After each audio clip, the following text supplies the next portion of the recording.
يا رب قد غفلنا وكلنا طمع في عفو وفي كرم وفي عتاق.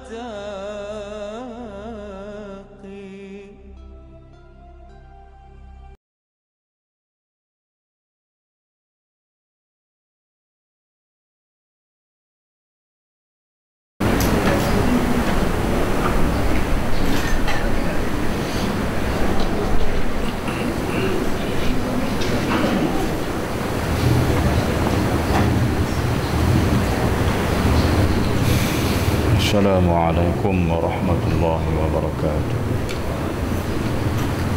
Alhamdulillah nahmaduhu wa nasta'inuhu wa nastaghfiruh wa na'udzu billahi min shururi anfusina wa min sayyiati a'malina. Asyhadu an la ilaha illallah wahdahu la syarika lah wa asyhadu anna sayyidana Muhammadan 'abduhu wa rasuluh. Rabbi syrah li sadri wa yassir li amri wahlul 'uqdatam min lisani yafqahu qawli. Subhanaka la ilma lana illa ma 'allamtana innaka antal alimul hakim. Wa la hawla wa la quwwata illa billahil aliyyil azim. Alhamdulillah para jemaah yang dirahmati Allah sekalian, pada pagi ini kita sambung lagi muka surat 281. Di atas. Bismillahirrahmanirrahim.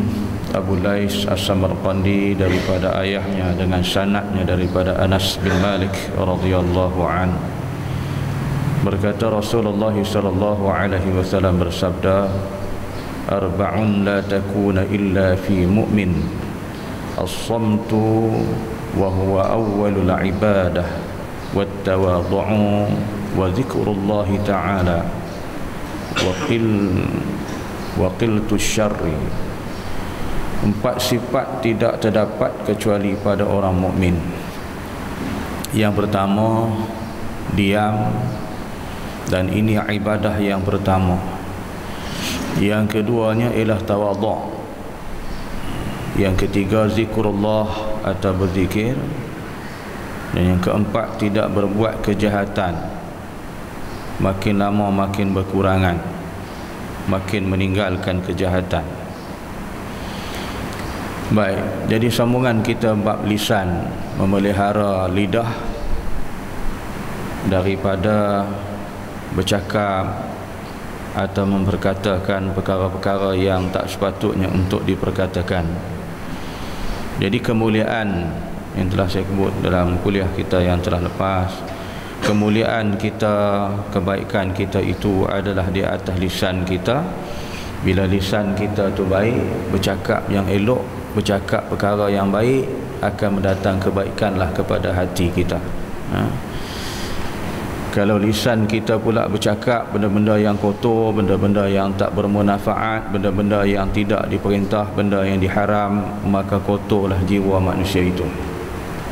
Jadi sebab tu kita jadilah hamba Allah yang mukmin, sebagaimana Nabi kata, arba'un la takuna illa fi mu'min, as-samtu wa huwa awwalul ibadah, wat tawadhu' wa dzikrullahi ta'ala wa qillatu syarr. Jadi kita yang pertamanya ialah diam.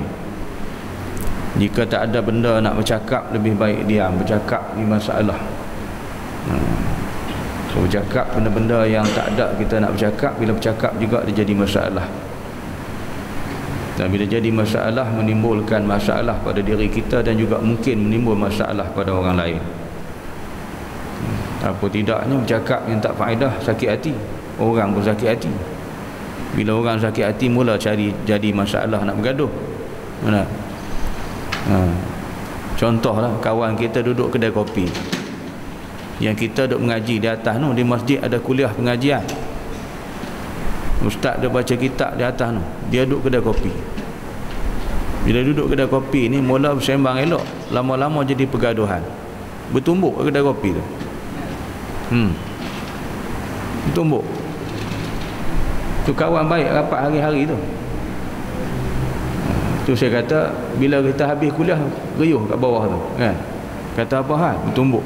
Pasal apa tumbuk? Punca tu lah. Mula kawan ni kata kawan ni, kawan ni kata kawan ni. Berpedih telinga tak tahan, tumbuk. Kan jadi masalah. Hak yang benda yang baik Allah suruh duduk, hak Nabi suruh duduk tak nak. Duduk dalam majlis ilmu tu. Tempat yang selamat duduk dalam masjid, bukan duduk kedai kopi. Tempat selamat duduk di masjid. Jadi kita duduk di masjid, benda yang baik, dengar kuliah. Nampak? Ni duduk kedai kopi, bergaduh. Sebab tu Nabi kata diam. Diam ni seutama ibadah, yang paling utama dalam ibadah kita diam. Tak ada benda nak bercakap dan tak ada benda nak juga, lebih baik kita baca Quran. Sebab disebut dah pada yang hak lepas tu, kita baca pada yang 2 hari lepas, maka disuruh kita baca Quran. Wa tilawatil Quran, bacalah Quran. Jadi mudah-mudahan dengan baca Quran itu menjadikan kita orang yang baik dan menyebut kalam Allah yang maha suci, dapat pahala daripada bercakap benda tak faedah ni. Tu. Jadi itu Nabi kata seutama ibadah diam, daripada bercakap benda yang tak ada manfaat. Yang kedua adalah sifat orang mukmin itu, Nabi kata tawaduk. Tawaduk ni merendah diri. Makna merendah diri ni bukanlah menghina diri. Menghina diri bukan. Merendah diri, tidak bercakap besar diri, tak bercakap besar, tak cakap takabur, tak bercakap sombong. Dia kata merendah diri itu. Dan bukan merendah diri lalu depan orang tunduk sampai rapat kan. Belakang orang buat yang bukan-bukan. Ini bukan tawaduk macam tu. Tawaduk ni dia pelihara lisan dia, nak bercakap berhati-hati dia, dan dalam keadaan bercakap pula perkara-perkara yang baik, tidak dibercakapnya benda-benda yang kotor, benda yang tak berfaedah. Dan dalam cakap itu pula menyampaikan perkara-perkara yang baik kepada bagi orang yang ingin mendengar ataupun yang menerima. Ini perkara yang disebut tawaduk dalam keadaan kita tutur kata. Jadi kita bercakap dan merendah diri itu di atas dasar yang disuruh oleh agama. Jadi sifat kita tu sifat menjadi orang yang tawaduk, sifat merendah diri, tidak sombong. Yang ketiga, sifat mukmin itu ialah zikrullah ataupun berzikir. Jadi kita berzikir menyebut nama Allah, allazina yadhkurunallaha qiyaman wa qu'udan wa 'ala junubihim wa yatafakkaruna fi khalqis samawati wal ard. Allah kata mereka-mereka yang duduk dalam keadaan berdiri, dalam keadaan duduk, dalam keadaan berbaring, yazkurunallah, sentiasa berzikir menyebut nama Allah. Semulia-mulia perkataan ialah kalimah la ilaha illallah. Itu saya kata kalau kita rujuk dalam bab zikir ni, pandangan-pandangan ulama, maka mereka menyatakan zikirlah dengan sebanyak-banyak dengan kalimah la ilaha illallah. Ada muslimat telefon saya, dia kata ustaz nak sebut zikir ni, kita takut nanti zikir jadi panah. Dia kata orang kata zikir ni panah, takut jadi gila.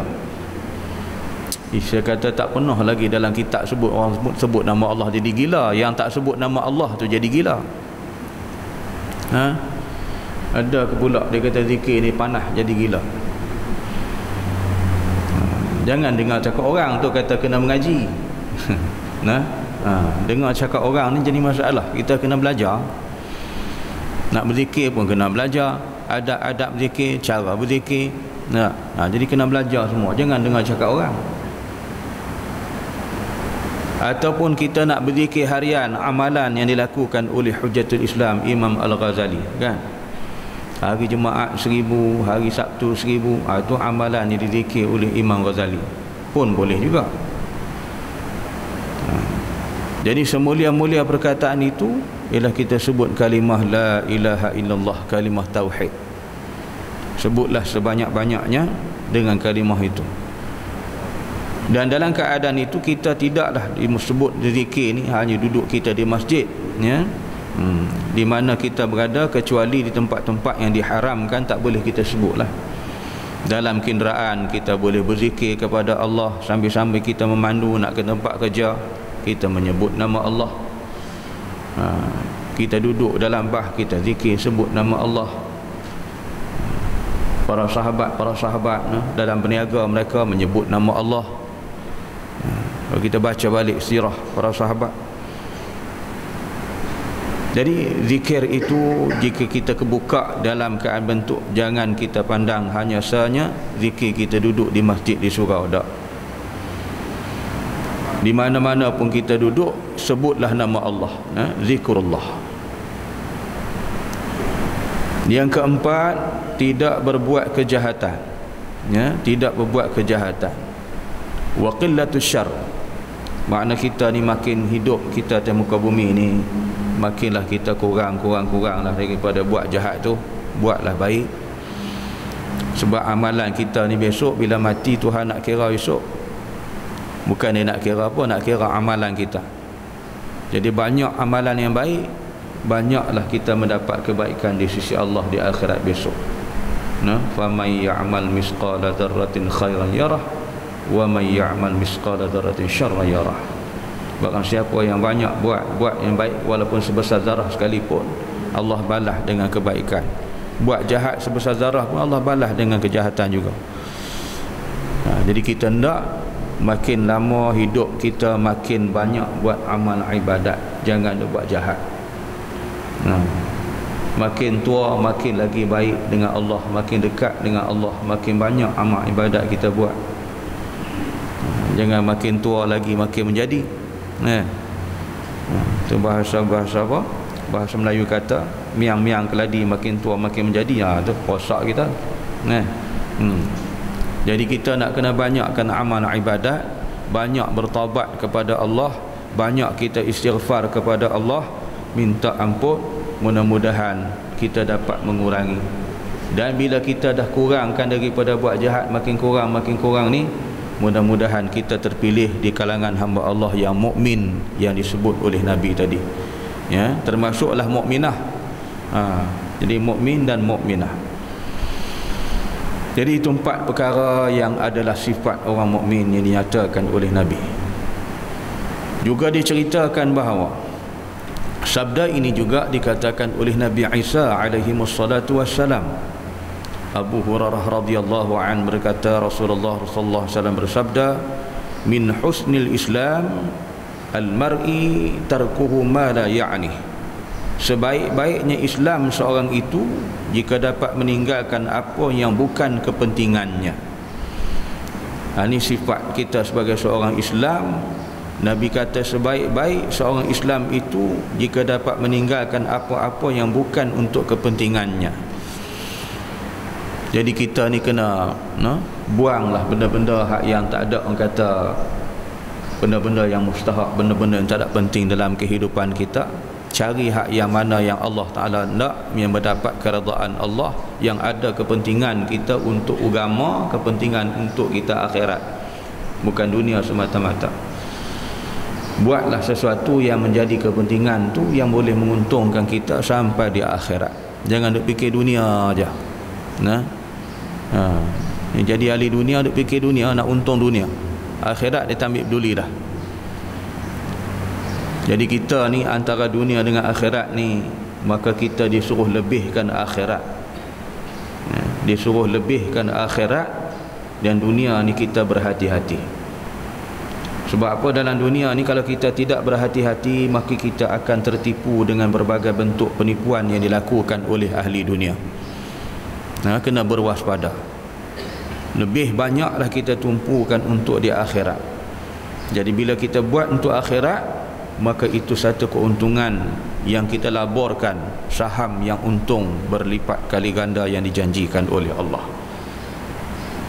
Jadi carilah keuntungan itu, ya, kepentingan yang ada dalam hidup kita ni, kita tengok hak mana yang boleh untuk Islam, yang membawa kebaikan untuk Islam, itu yang diutamakan. Kemudian kata Luqman Al-Hakim ketika ditanya, apakah yang dapat menyampaikan engkau ke tingkat yang sedemikian itu, menjadi orang mukmin yang baik, mukmin yang sebenarnya? Maka jawab Luqmanul Hakim, siddiqul hadis wa ada'ul amanah wa tarki ma la yaghnini. Dia kata kerana benar tutur kata dan menunaikan amanah dan meninggalkan apa-apa yang bukan kepentinganku. Ini bila ditanya kepada Luqmanul Hakim, ya. Orang yang bijaksana yang ditawarkan menjadi nabi, maka ditolak tawaran tu dengan semulia-mulianya ditolak. Lalu diberikan kepada Nabi Allah Daud. Jadi bila ditanya dia tentang masalah ni, untuk menyampaikan ke tingkat menjadi orang yang mukmin, dia kata hendaklah siddiqul hadis wa ada'ul amanah wa tarki ma la yaghnini. Kerana benar tutur kata dan menunaikan amanah dan meninggalkan apa-apa yang bukan kepentinganku. Tu nak jadi orang mukmin ni, kita kena pelihara lidah. Tu yang saya kata tu, bila orang minta dia sembelih kambing, dia sembelih, kata tuan tu, tuan tolong bagi hak yang baik ni untuk saya, hak lebih-lebih bagi kat orang daging-daging. Maka dia beri lidah dan hati. Bila esok pula mari pula minta sembelih lagi, minta hak buruk daripada kambing ni bagi kat saya, hak lain bagi kat orang. Diberikan lidah dan hati. Jadi orang ni pun tanya, minta hak baik pun itu juga, minta buruk yang tu juga. Apa di sebalik yang tersirat, yang tersurat ni? Dia kata Luqman, kerana lidah hati jadi baik, kerana lidah juga hati jadi buruk. Tu yang aku bagi benda tu supaya kamu jaga. Tu kata orang yang dikurniakan hikmah, kebijaksanaan. Kita pun tak terfikir, nak, kalau kita lah orang sembelih kambing kata bagi hak baik kat saya, kita nak bagi apa? Kita pun cari daging hak yang paling baik, tempat-tempat yang paling baik kita bagi kat dia. Tak? Bila kita, kawan tu pula kata kalau kita lah, kawan tu kata minta hak buruk, kita kerat kuku lah, kuku kambing bagi ke dia. Lain benda baik belaka, ambil kuku, ambil tulang bagi ke dia. Tapi Luqman dia bagi hati dengan lidah. Di situlah mengandung hikmah. Dia kata dua perkara tu akan jadi hati manusia itu mulia insya-Allah. Bila hati itu mulia, maka lahirlah insan yang mukmin, insya-Allah. Jadi jaga lidah, ya, jaga lidah, tutur kata kita. Yang kedua, menunaikan amanah.